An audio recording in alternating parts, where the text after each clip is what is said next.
really like to touch on our society's uncomfortability with showing of emotion and with taking time to regulate that emotion in your nervous system.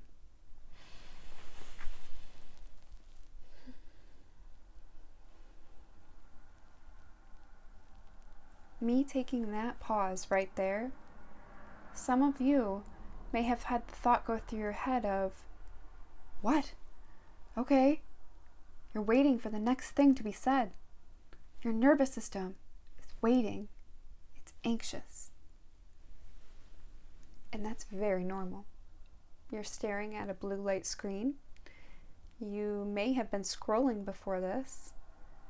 The algorithm of YouTube itself is constantly suggesting the next thing for you to watch, the first thing for you to watch, the thing to watch later, to save for later. We're so overstimulated. And so our reaction to emotions and how long it takes for them to go through our body, the amount of presence it takes of being in our body, it's overwhelming. And I want to touch on that. Because once you start becoming aware, which just happens when you're consistently practicing breath work, even if it's for 2 minutes a day, you will start feeling this greater awareness that we do not have to live with cortisol, which is the stress hormone, raging through our body. That we don't have to have such quick reactions to things. And I want to bring us back to being a kid, because I think that's obviously where the root is. I just came across this thought the other day. When you're in a public place and you start to hear a kid cry, it's about 30 seconds or less that an adult is over to that kid asking them what's wrong. Whether it be, what's wrong because I want you to stop crying because this is not the place, or what's wrong? What's wrong? I'm your mom, I'm your dad, I'm your grandma, I want to help. And as much as that can be a loving gesture, it's not healthy. Because it's teaching us from very young that when we express an emotion, it must mean, in this way, when we cry, it must mean something's wrong. And not only must it mean that something's wrong and we have to go find it, but we have to go find it because we have to explain it to this other human being that won't take no or nothing for an answer, that tells me I have to have something wrong for me to cry. And so what we look for in this life, we find. That's the way this life works. We manifest. And so if we're looking for what's wrong, then that's what we'll start to see. We'll see all that is wrong. And then when the person in front of us doesn't know how to fix that thing, or we feel like we don't know how to fix that thing because we just made it up, because we made up a story so that we had a reason why we're crying, or even when we created a story around it, like this, he took my toy, that's a story. So let me lead off from that.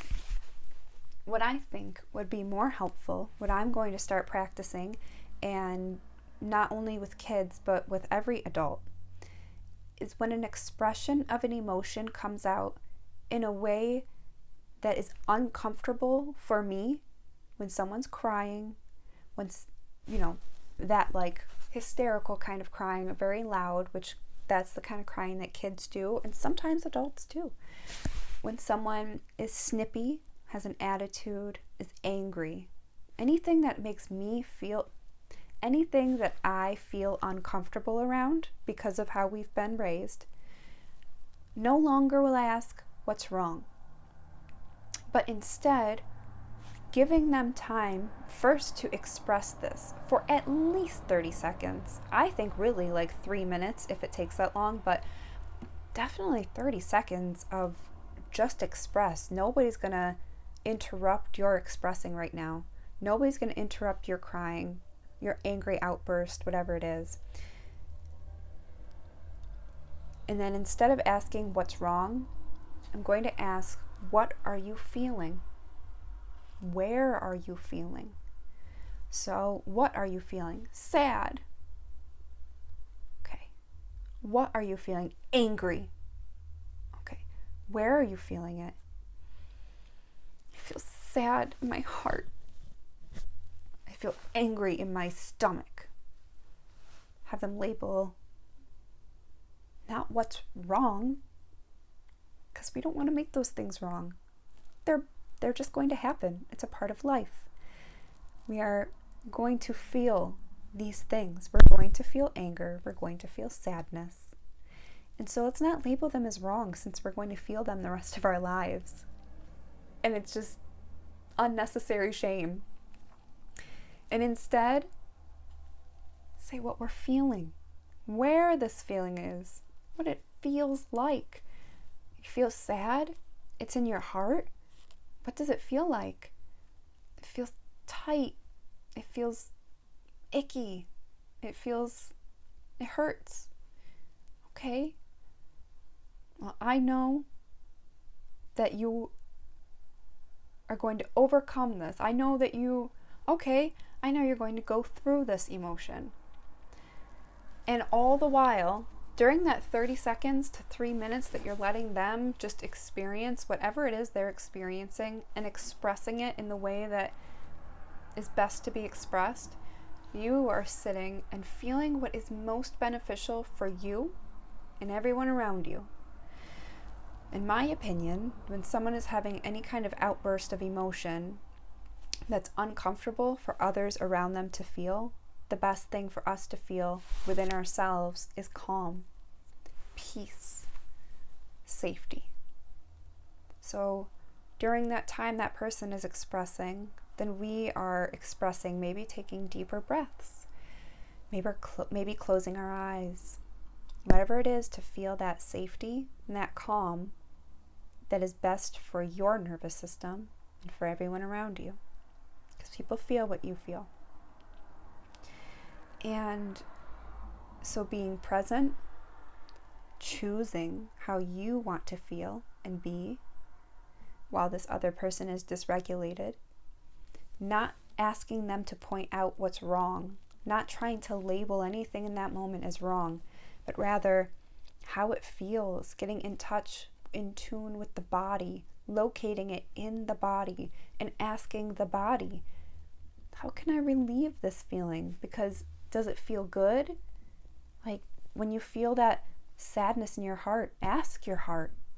It's alive. It's a part of you. You are alive. Your heart is alive. Give it that respect that it's alive, and ask, like, heart, what are you feeling right now? Oh, you're feeling heavy and tight. Okay, I'm going to breathe into that.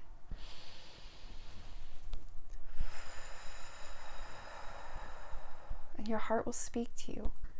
Heart, do you like feeling this? No, it doesn't? Okay. How can I help you? Maybe your heart wants you to jump up and down a few times. That's a pattern interruption. Feel anger in your stomach. And you pause.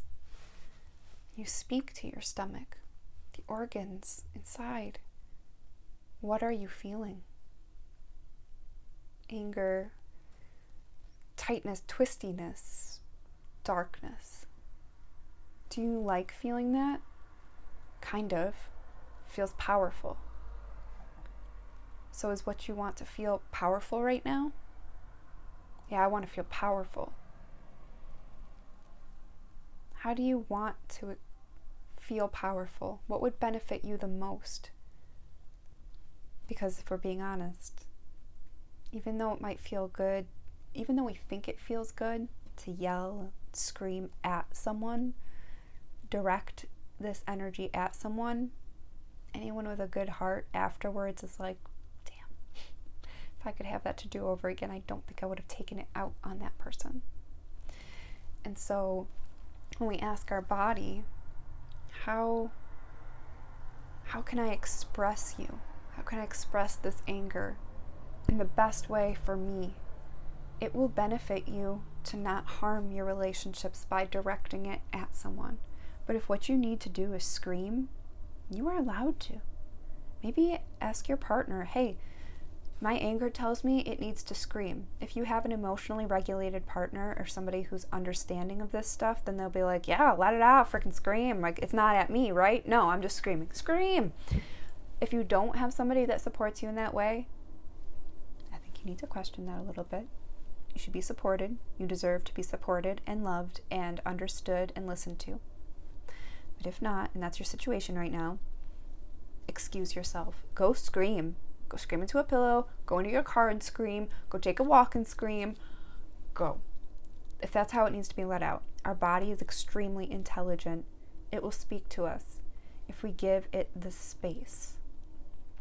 And remember that society is uncomfortable with these emotions, and we express these emotions in unhealthy ways because we weren't taught to express them in healthy ways, and we weren't taught to help people co-regulate, and we weren't taught that all of these things are okay. We're taught the opposite. That's all right. So what? So we got to see the other side, so we can really appreciate now this side, where the world is going. The fact that we can talk about this stuff on the internet, and there's going to be people out there who are like, yes, you know? How can we possibly appreciate this if we didn't see where this didn't exist? So that is where I wanted to end off on this. It's our responsibility to cultivate that safety inside, and our responsibility to start growing more comfortable with the uncomfortable emotions, because it's our responsibility to start growing. The problems in life don't dissipate, don't get easier. We become stronger. We ask for a stronger back instead of a lighter load. That could be taken. After I said it, I was like, Sam Skelly says it though. That's why I said it. I was going to say, like, that's a quote from Sam Skelly, but I may have worded it a little, probably could have worded it different. That's the video for today. Feel free to leave a comment below on one of the ways that you are going to help yourself feel comfortable expressing certain emotions that are uncomfortable, and how you're helping yourself get accustomed to feeling comfortable when other people are expressing emotions that we learned are uncomfortable and misbehaving, so to speak. Only meant to be done when you're alone. Here's to an awakened world, huh? I hope you have the most wonderful day, and thank you so much for listening. We've got this. We are strong and capable.